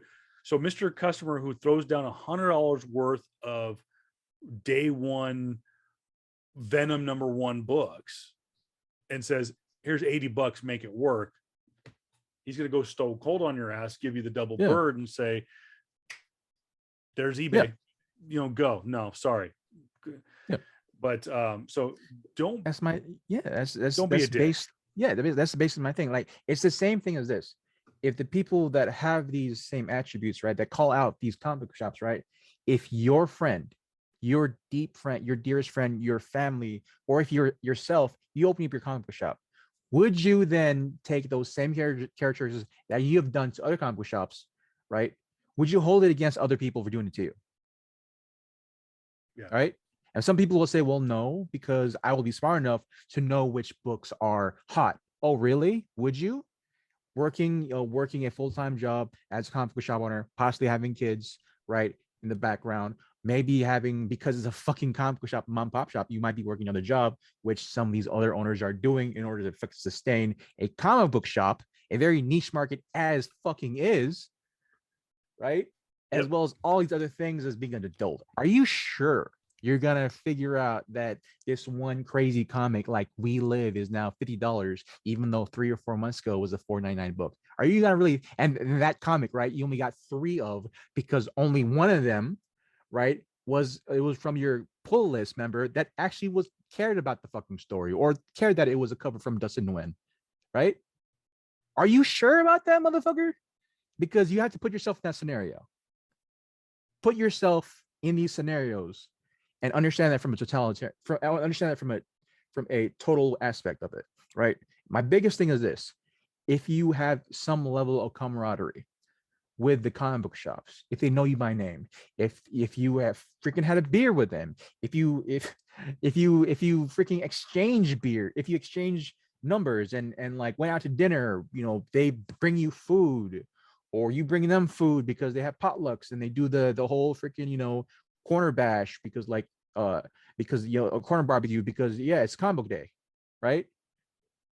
That type of stuff, because because we have to we have to constantly remember that comic book collecting is a community. We look out for our own. Stop being a fucking dick. That's it, man. Stop being a fucking dick. Understand that how your skewed view of this comic book shop in this part of the country that you might never fucking visit again is different, and it matters to the people that are collecting there. Period, man. That's it, bro. Like we're gonna go into our pull list, we're gonna go into our pull flex, and we're gonna fucking show off our shit. Where the awesome people of the comic book shops we visited, and the camaraderie and the friendship that we have garnered throughout years. How, yeah, dude, like if how many fucking times have I been to Javel and say, hey man, I know that this comic is super priced, bro. You didn't price it, but I'll pay for whatever you think price, right? And he met me somewhere down the middle. Like, or he said, you know what, dude, you're cool. Just here. Good, like, good job. You found it. You got super lucky. Or the other occasions where, like, because I've invested so much into that, I go either Chick or Javel again. And it was when that comic book that I desperately wanted, right? I really wanted, and I forgot about, and it's out, and it's like $20 book. I see, like, shoot, that was the comic that I really wanted. They go, okay, here, we'll give it to you for $4.99, for $3.99, because they care about me, the pull list member. They don't care not about some random ass Joe exactly.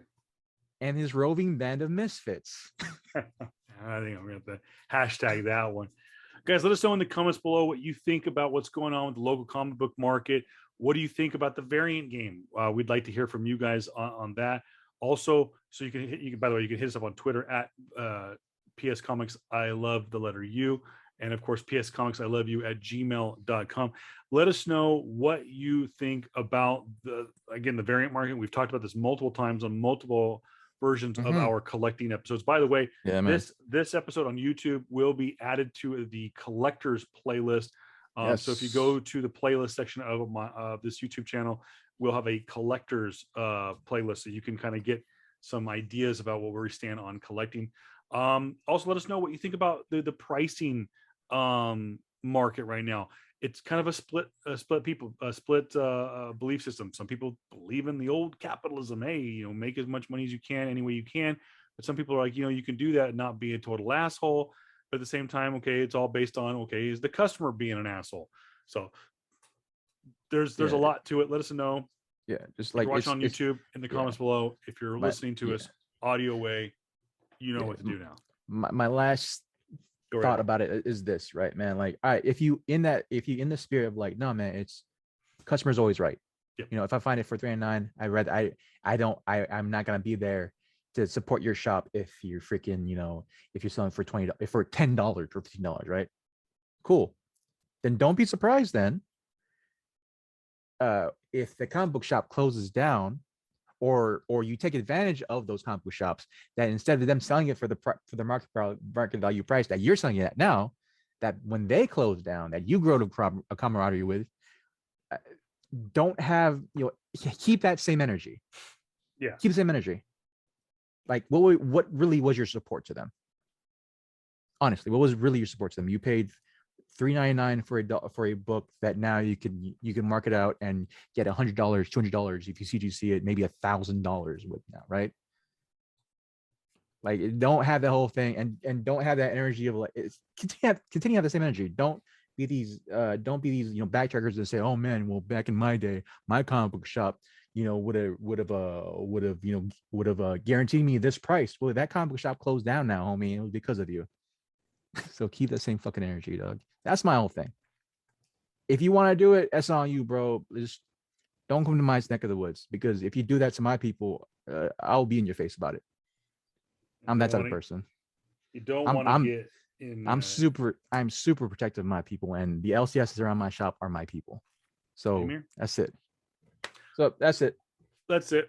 We'll get off the negative train here and get into the positive train and talk a little flex pull. It is one of the most popular segments on our show. We haven't done it in a while to kind of show off what we've collected over the past week. Now, of course, we haven't done this in a while, so part of me wanted to bust out the stack that I got. That, of course, I showed on my Instagram page at Voice of Reason 23. But I'm going to keep it down to just what I did. The one book that I bought on my road trip to the Midwest, and the books that I scored on Free Comic Book Day, and the world premiere right here on this podcast of The Commission that has taken over 2 years to get.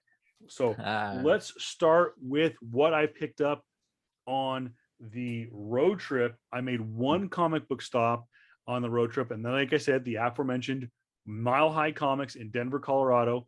Yes, sir. And definitely go check them out if you've got a chance. But the one book I bought, I really didn't find anything that I was willing to spend, because I said I was on a road trip and we were already 3 days in, and I already knew we were going to be over budget, and we had a lot of other cool places to visit. So, and I didn't know how to lug around comic books in my car, so I didn't bring my collecting backpack. So I went with an easy one. I went with a trade paperback, and I decided to go with the Eisner Award-winning book written by Tom King himself, and that is the complete collection of The Vision. I didn't collect this book when it came out. I know this is green right here, so you're seeing the green screen. I did not collect this book when it came out in the single issues. I thought about it. I really am a big fan of Viv Vision, who has become a part of the Champions, and was a huge part of some of the big crossover events over the last couple of years. But I did want to read this book. Tom King's a great writer. I've had a chance to meet him. I know JR, you're a big fan of his work with Batman, and whatnot. So yeah, decided to go with that. So yeah, again, if you have a chance, if you go through the greater Denver area, check out Mile High Comics. It's not the greatest neighborhood, but it is, if you're a collector, it's worth the visit. It's kind of, like I said, it's one of those, like, I got to go to the Grand Canyon, Arches National Park. I went to Indianapolis Motor Speedway. I went to the St. Louis Arch. I went to Mount Rushmore. Really and truly, for nerds, Mile High Comics is on that list of kind of national parks for nerds, so to speak. So. I definitely want to visit there one day, man. I definitely want to visit there. As well as going to New York and seeing Midtown. Did make some scores on Free Comic Book Day. Got a Peach Momoko cover. Could not believe this was still sitting on the shelf. The Virgin variant. Yeah, I totally fucking missed out on that. Also, me, I'm a huge fan of Maria Levette. I think I love all of the work she's done, and this was the only book that chick did not get for me for Eros number 5. This is the 1 in 10 Virgin variant. This is a Marco cover, kind of a creepy kind of cover. If you look closely, some just weird eyes right there.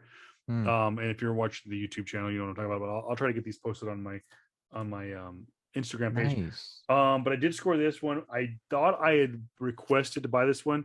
I thought I had bought the Berserker pack, but I was like, no, I didn't. This is the Virgin variant of cover A for Berserker number 4. This is the Grandpa Virgin variant. That's right. Yeah, that's a good one. I just thought it was cool. I've really kind of enjoyed the simplicity of the Grandpa variants, and look forward to possibly running into some of these artists on the cons start to reopen. I know that Maria Levette, being from Europe, not going to make a lot of the North American cons. I got to imagine though that Boom Studios is eventually going to roll out the red carpet. Once they do, dude, it is on, bro. She needs to come to San Diego. There's no other reason other than it's of course the Mecca, and she's an amazing artist, an amazing creator. And I've had personal conversations with her on Instagram during Comic-Con. I say, hey, are you in San Diego? I would love for you to sign some of these books. Nope, sorry, I don't do cons. Supposedly she is going to, what was either supposed to, or it was either supposed to last year or is going to this year do, if they still do it, the New York Comic-Con. There's no word yet if they're, with the new regulations for the state and for the island of Manhattan for vaccines and whatnot, if there is going to be a New York Comic-Con. I know a lot of people have started to back out. I know that David Nakayama has started to back out of cons. I know Ryan Kincaid is all in. He's like, fuck it, I'm going. He has to, yeah. But yeah, David Nakayama has decided to pull out. Now, I think it was a political move because he was going to a con in Orlando, and of course, the state of Florida is a little bit more lax on their COVID rules. But I think we're still not out of the woods yet for cons. No word yet on what San Diego is going to require for their November con, for WonderCon in Anaheim next year, and for San Diego next summer. So we'll of course have that information as it becomes available. But yeah, definitely looking forward to meeting some of these artists. Maria Levette is on my top 5 list that I haven't met yet. And I can't wait to get this signed by Tom King. I do get trade paperback signed. Yeah, man, same here. Oddly enough, Tom King's an easy autograph. Yeah, he's I'm kind of hoping for, like, next time I see him, I kind of want to do a remark on mine. He does these funny little stick figure, like, horrible drawing remarks that he does. But it's so dumb, it's funny. Yeah, like he posts so much of those, like, on his Instagram page, man. I'm like, yeah, I want that. I definitely want that, dude. Real quick, before I forget, part of your Man Crush Monday. Have you seen Greg Capullo lately? I have not. Dude is jacked, and I think he's on his way to 56. Nice. And he was on Twitter over the weekend. It's his unbirthday. It's his halfway, like his 6 month to his birthday or whatever. And dude's freaking throwing up guns, and I'm like, fuck, I don't want to meet him in a dark alley. Like, he will screw somebody up. I remember seeing him. He was at WonderCon, was the last year we went. 19, and then I remember seeing him just out and about. He looked pretty good then, right? And I know that a friend of the show, Atner, he went to go see the Capullo and who was the other writer? They did the Dark Knights. The Dark Knights. Tom King? Was Tom King?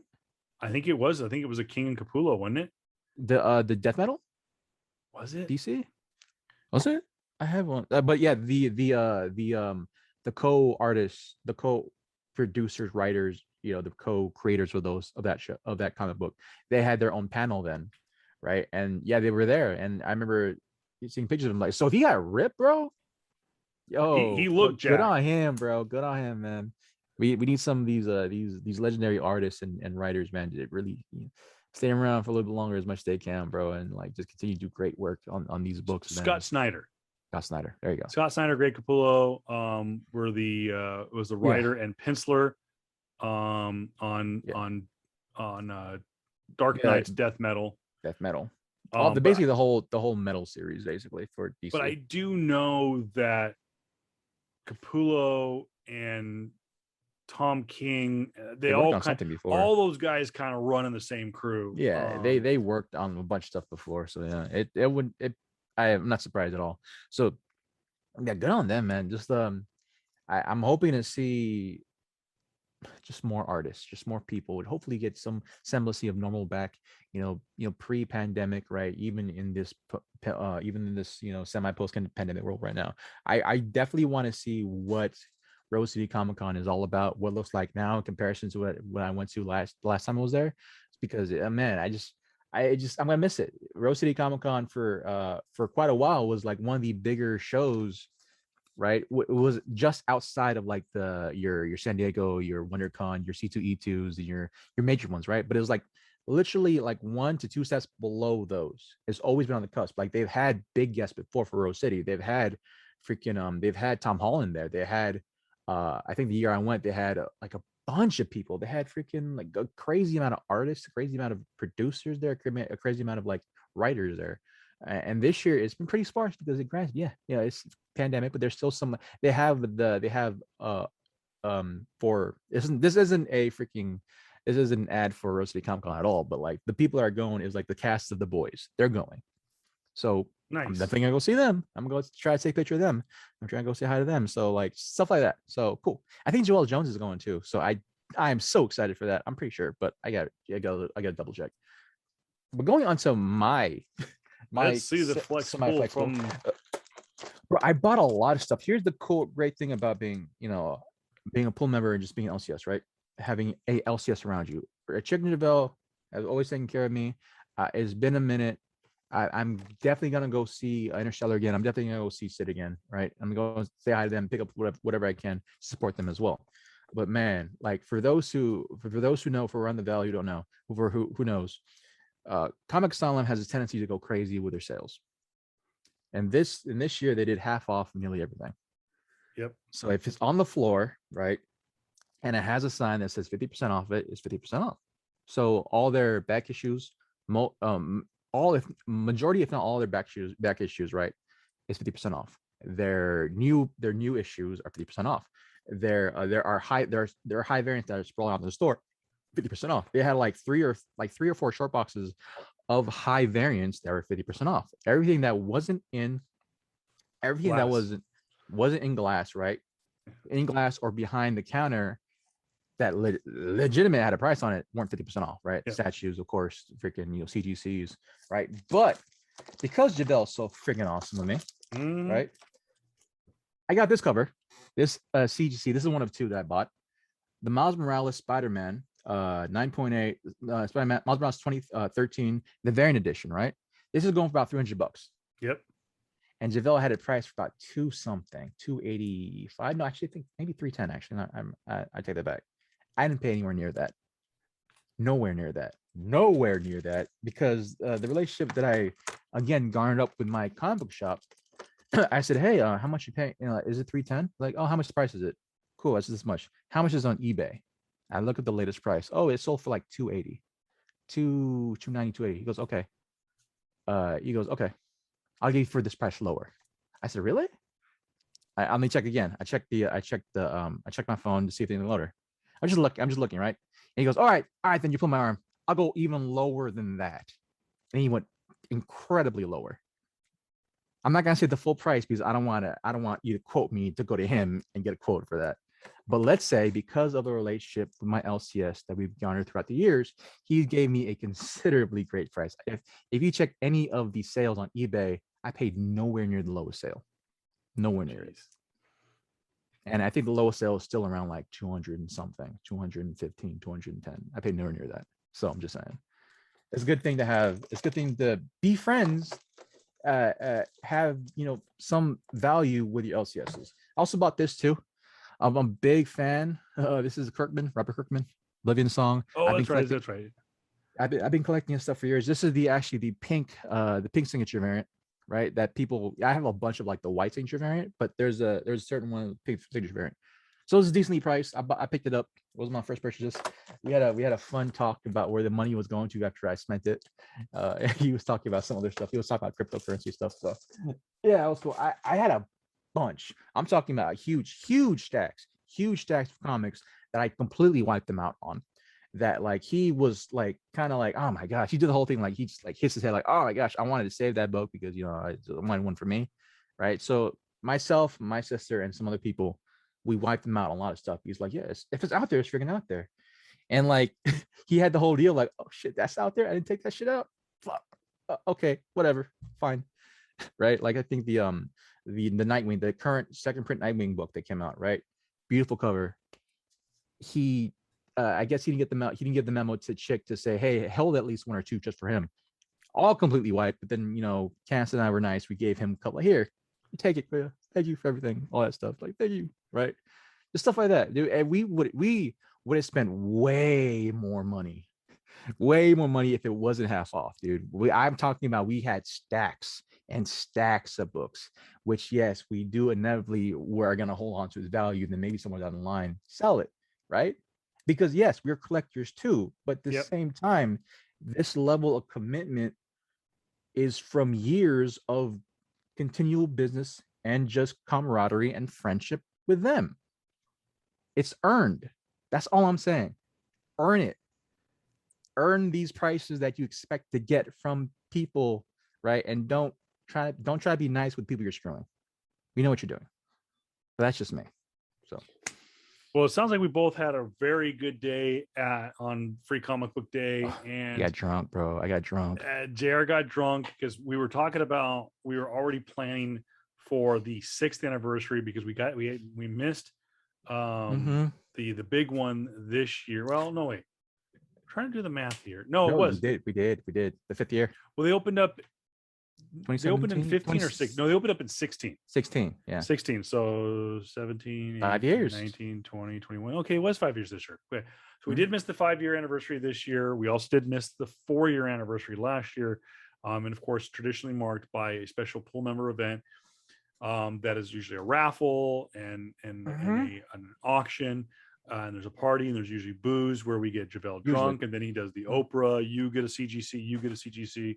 Everyone gets a CGC. This is what I'm talking about with, like, particularly with Chick and JaVale. I'm pretty sure we've had this same conversation a long freaking time ago, but it's an amazing fucking story. I love him so much for doing so. We got JaVale so frigging hammered one event, right? After one of our auction raffles, right? Our auctions, he goes like, "Hey guys, I love you guys so much. Thank you. I love you, man. You guys are so, thank you. You guys are like family." Here, he takes a freaking like Hulk. No, he takes like a freaking first appearance of this something from Spider-Man, right? Like, no, 361. A 361 for Spider-Man. Here, guys. It's an auction. No, it's a raffle, not an auction. Who has this number? Oh shit, us, right? Okay, guys, here. The first freaking one where I think Spider-Man punches like either Hulk to the moon or to outer space. That one. Here you go. Like auction off. Like, what the hell? Yeah, and freaking the guys go like, "Hey, give more drinks. You're like, "Here, guys, here's the appearance of like Joe Cool and Wolverine in suits." 9-6. Like,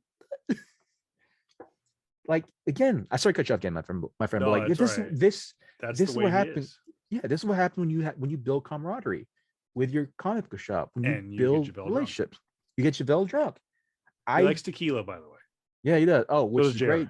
Yeah, which I do too. Freaking funny story again that Andrew Yeager, great friend of the show, awesome fucking guy, great freaking artist, man. I was talking to Chick and JaVale on the Friday before Free Comic Book Day that, oh, you know, I'm gonna get some beer for Yeager, for Drucifer, right, on Instagram, and we're just talking aloud, right, and then Chick does, she butts in going and says, "But I don't like beer."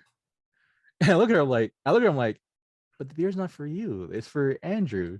She goes, "But I don't like beer." I'm like, is this some horribly veiled hints of you wanting to drink alcohol?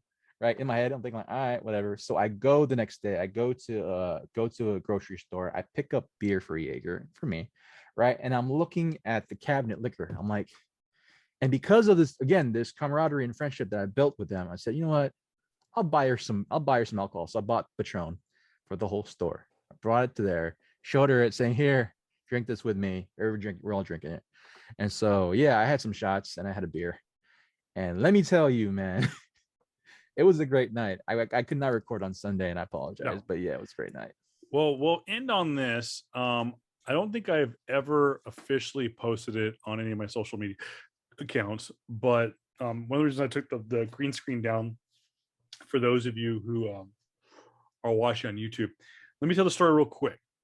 2019 June, we are in Las Vegas, Nevada. JR was not there. JR couldn't go last minute. Candace is there, Edwin, Atner, Sarah, the usual suspects are there. Mm-hmm. And now I've met Kevin Eastman one time before. Super cool dude. Met him at FantasiaCon Awesome, in Indio. And my son, who was probably, that was in 2018, I think. So my son probably was 4 or 5 at the time. And he knows him. Hey, you're the turtle guy. Because I told him he's the guy that created Teenage Mutant Ninja Turtles. Mm-hmm. So met him. He did a sketch for my son Jake and gave him an autograph, gave me an autograph. So fast forward, I start getting into the commission game, and I'm getting people to do their versions of Gwenpool. So I go to Kevin, and I already at this point had already gotten one other guy to do the Batman Gwenpool, where she wears the pink cape, the cowl. Mm-hmm. And I go to Kevin. I said, "Listen, I want to do Gwenpool." He goes, "Well, who's Gwenpool?" He wasn't familiar with the character, so I showed him the character. And I said, "I want to have Gwenpool because Gwenpool knows she's in a comic book. So she knows the Ninja Turtles. She knows the story of the Ninja Turtles. She knows shit. She might even know the story that you told me. This is to me, Kevin Pillow talking to Kevin Easton, that you based the Ninja Turtles on Matt Murdock and Daredevil, and that technically the chemical that gave Matt Murdock his powers, the heightened sense of his heightened senses, is the same chemical that gave the Turtles and Splinter their mutated state. That is actually that is true. That Kevin Eastman has tried to pitch that idea for years to do a crossover with IDW and Marvel. And so I said, Gwenpool knows that Bruce Wayne is Batman. She knows that she knows everything. She knows what comic books are. So I want Gwenpool in her full pink regalia, but with I bought this at Target Ninja Turtle backpack, and I actually wanted her to not wear the traditional Gwenpool mask. I wanted her to have a pink turtle mask. Now, Kevin Eastman just celebrated, I think, the 20th anniversary, 25th anniversary, or maybe something like that, or maybe it was more. I think it was like the 30th anniversary of the Ninja Turtles during lockdown, during COVID-19, and he was busy since January 1 of 2020. I met him in June of 2019. I agreed with him and his wife to do this commission. It was supposed to be ready a week later in 2 weeks later in San Diego. Wasn't. I'll get it to you. I'll get it to you. I'll get it to you. I emailed her probably about I probably emailed her once a month, and then it became once every 2 months, and then 3 months. And I was just like, okay, oh shoot, I haven't emailed Mrs. Eastman. Okay. So finally I get an email back in the spring. It's ready. I get a picture sent to me from Kevin and his wife. Holy crap. Kevin Eastman's holding my commission. And here it is. Almost 2 years to the day my commission has arrived. And here it is, making its PS Comics I Love You debut, is Kevin Eastman's version of Gwenpool in a very traditional Kevin Eastman's black and white sketch. It is Gwenpool holding her katana. It's not what originally wanted, but still, it is to me, I call it what it is. It is a Kevin Eastman original, because this is something he's never done. This is an original sketch from him. He's probably never done a Gwenpool, and I'm kind of inspired by two things on this. Number one, someone came up with the idea of, I was just going to have someone draw Gwenpool, and then I think I came up with the idea of having Tony Fleeks draw Gwenpool as a pony. I remember I had him draw Jessica Jones as a pony as well. But then someone came up with the idea, like, why don't you have different artists who are known for drawing a certain character draw Gwenpool? So that's why I had the Batman Gwenpool. I have the Infinity Gauntlet Gwenpool. I have the Lola Gwenpool, which is probably my favorite. So that's the idea I came up with. And like I said, that's why I came up with the Kevin Eastman Gwenpool. I'm working on some other ones. that I'm really interested in. There is a Power Ranger artist that I know through a friend in Temecula, that might do a Power Ranger. Now we know there's already a Pink Ranger, but might do a Power Gwenpool, a Gwen Ranger or something like that. Okay. So working on some other ideas.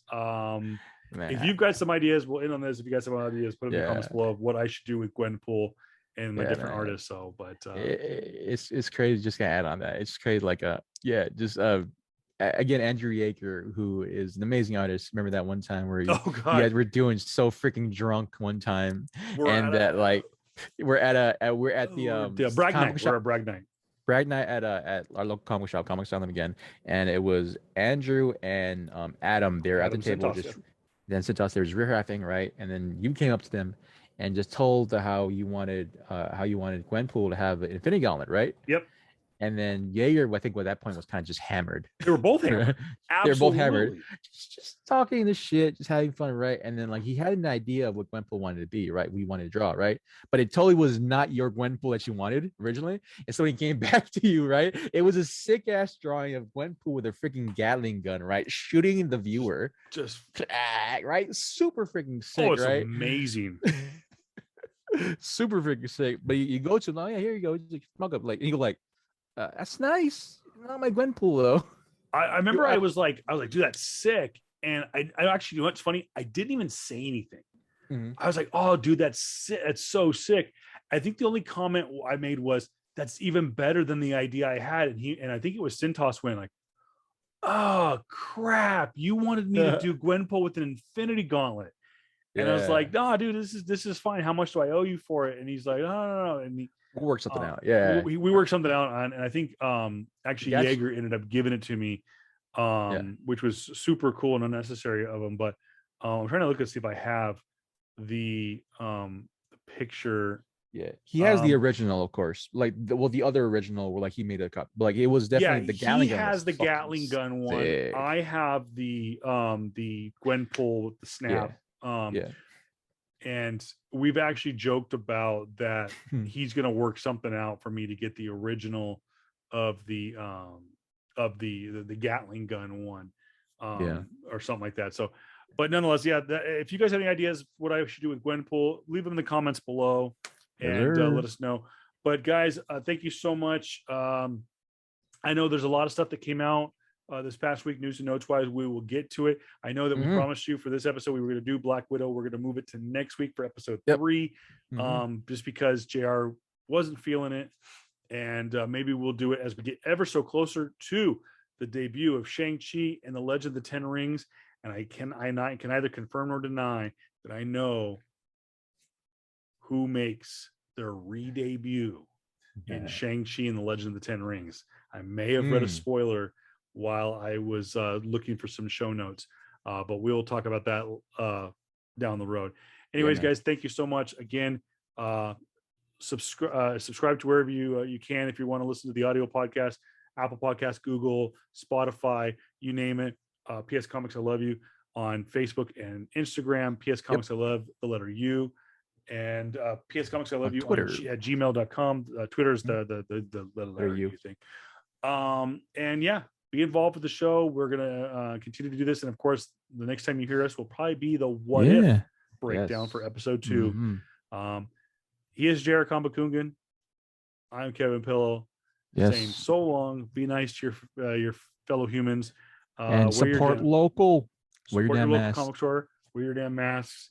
And as always, peace. I know.